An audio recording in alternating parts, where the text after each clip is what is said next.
I'm so excited being here this morning, and thank you for your time and support to this amazing organization that is GirlVentures.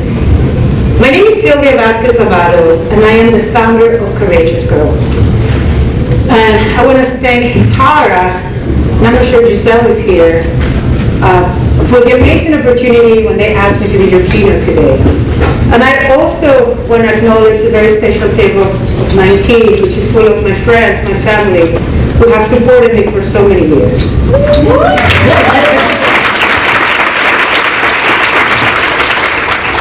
I believe I'm the first Peruvian with this honor, so it is my true privilege of being here.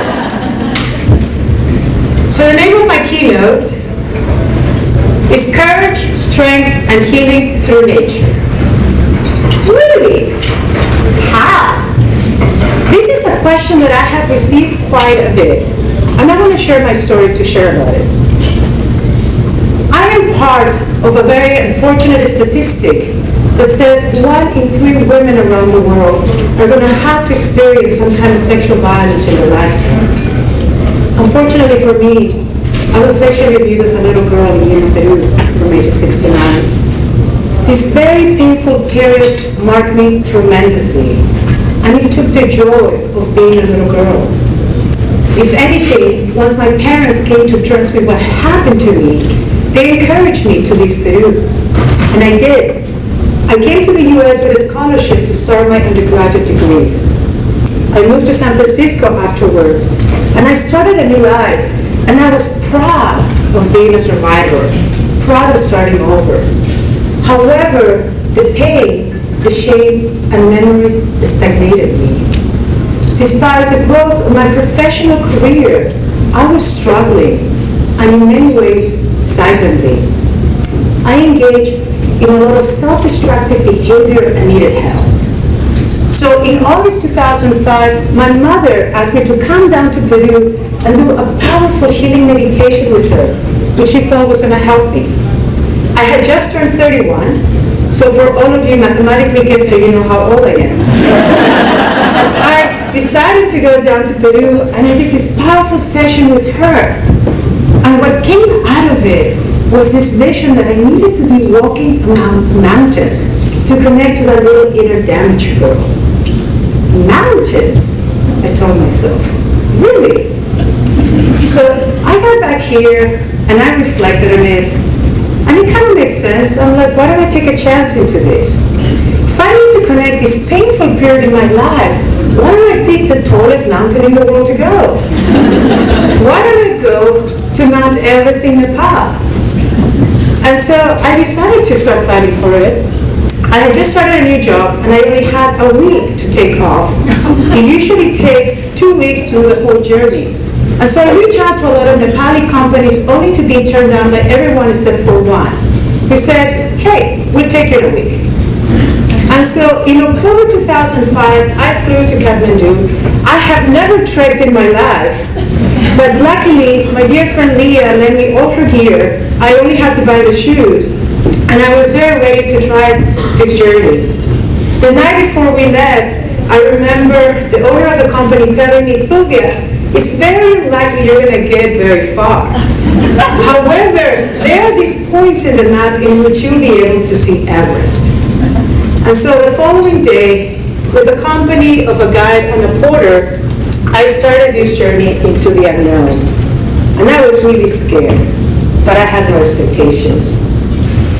The first day, we got into the town of Namche Bazaar, which is the entryway and the gatekeeper of the Himalayas. It's a beautiful little town. The following morning, we left really early, and my life would forever be changed. Here I was, this tiny little speck, walking among these majestic gifts of nature, that for the first time in my life, I remember feeling seen, feeling embraced, feeling safe.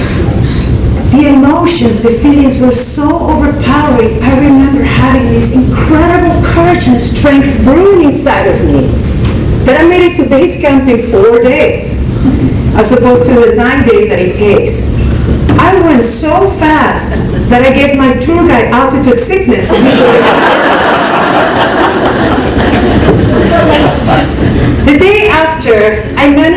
climb this little mountain called Kalapatar, where you can see the sunrise and you can see Everest pretty close. And as I was waiting for the sun to come between Everest and Mount Lhotse, I started crying. I started having this amazing sense of joy, this renewed rebirth and reconnection. And I couldn't help it but look at Everest and tell, Mount Everest, I'm going to come back one day and climb to the top under two conditions. The first one is that I'll become a mountaineer, so that I do not put anybody in danger, because it is a pretty difficult mountain. The second one is that I'm going to come back with a social cause. I didn't know how, I didn't know what, I didn't know when, and I left it like that. As I returned back to San Francisco, I figured, well, let me become a mountaineer. So in order to train, why don't I climb the 7 summits in the world? It's actually the tallest mountain in each continent. And so I decided to do it. I figured out, and so in September 2006, I climbed to the top of Mount Kilimanjaro. I trained very hard. In August of 2007, I climbed to the top of Mount Elbrus in Russia. But then, life got underway. I moved to Europe for my work, I got married, and I focused on other priorities. So in 2010, I had to move back to the US because my mother got diagnosed with cancer in Peru, so it would be better for me to take care of her. Unfortunately, she passed away in April of 2013, and 3 months later, I got divorced. Here I was by September of that year again, going through a lot of loss and transformation. I took about a week off to do a lot of healing here in San Francisco. And at the end of this amazing session, what came out of it is that I needed to be back in nature. So as I reflected on it, I figured, why don't I retake this dream of trying to climb the 7 summits around the world? I looked at my options and I figured, well, maybe I should go to Argentina for Christmas. And I did. I attempted to climb Mount Aconcagua, the tallest mountain in the world outside the Himalayas, at 23,000 feet. Many people compare this mountain as one of the tall mountains in the Himalayas region at 8,000 meters.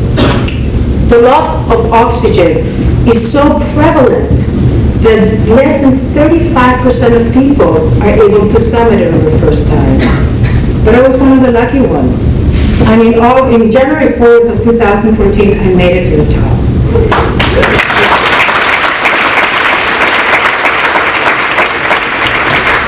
I remember feeling this whole reconnection again, feeling completely joy, feeling a sense of hope, a sense of love, feeling that everything was going to be okay. As I got down that day after a 16-hour trek back into our tent, I collapsed in my sleep. I was so tired. And in the middle of my dreams, I get this powerful voice, a vision that says, Silvia, you promised you're going to come back to Everest. So you should take the next 2 years to keep climbing, keep working on the 7 summits. That keep giving you the right experience. And number 2, you made a promise that you're going to come back with a social cause. So you are going to bring young survivors of sexual trafficking from San Francisco and Nepal to Base Camp Everest, so they have the same opportunity to reconnect to their healing, strength, and courage, the same way you did when you did the first try. And of course, I woke up scared. I'm like, whoa, what's happening here? I sat down, I meditated, and of course, it made sense. Nature had been such a powerful healing catalyst in my life. Why not? The benefits of nature are just so overpowering. As of right now, there's overwhelming research highlighting the greater physiological and healing benefits that it has. Even 5 minutes of exercise in nature, in the outside, can massively improve mood and self-esteem. It reduces anxiety, stress, and depression. So this made a lot of sense for me. And so I launched my organization called Courageous Girls last year. And in November last year, I had the opportunity of heading to Nepal and meeting a group of amazing young women who were very interested to come to base camp with me. As I listened to their stories, they told me, Silvia, this is only a dream we never thought we could achieve. We had tried a couple of times and never got further than even the first step. And so I managed to partner up with an amazing organization of Nepali mountaineers.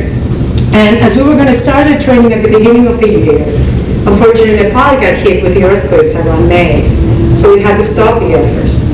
But by the end of July, we started training them pretty hard. And about a month ago, I had the opportunity of going and visit them to see how they were doing. And I was blown away for what I had seen. These young women were rebuilding their confidence, were believing in themselves. I had one of the girls telling me, Silvia, I used to be the shame of my village, but now my mother and my family cannot be any more proud of who I am becoming. I am achieving more than most people in my village would ever do. Another one told me, Silvia, when we did our 4th-day trekking hike, I saw the mountain that we needed to get, and I didn't know I had it inside of me. By little, step by step, I saw that I could have it in me to get there. And even one told me, Silvia, I realize that when I'm tired, if I drink my little juice, I'm able to keep going further. To me, it was a privilege watching these young, brave women discovering their own strength under their own sheer efforts and nothing else was such the gift. Which brings me to GirlVentures, because our premises are very similar. In addition to their inner discovery and their strength, participants learn self-advocacy, social justice, and the confidence for the challenges that they will have to face in the future. We no longer have to dream about these developing young leaders. GirlVentures participants are leading the way, becoming them. Hence why it is so important for all of you to keep your support, your involvement to this amazing organization for what they are creating here in the Bay Area. As for me, in 2 days, I'll be heading back to Kathmandu to bring my first group of young survivors to Base Camp Everest. We'll be leaving next Monday for this journey of a lifetime.